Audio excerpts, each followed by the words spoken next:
Hello বন্ধুরা, তোমাদের যে পিয়ারলেস মোদি কেয়ারের দেখো স্পিক অ্যান্ড স্প্যান, এটা খেলা তোমাদের আগে দেখিয়েছিলাম। এটাও সব কিছু পরিষ্কার হয়, বাথরুম এমনি সব কিছু।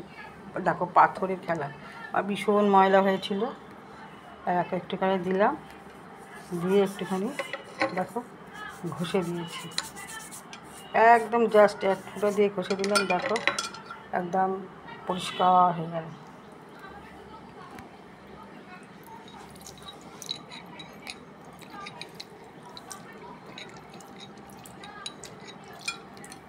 দেখতে পাচ্ছ একদম পরিষ্কার,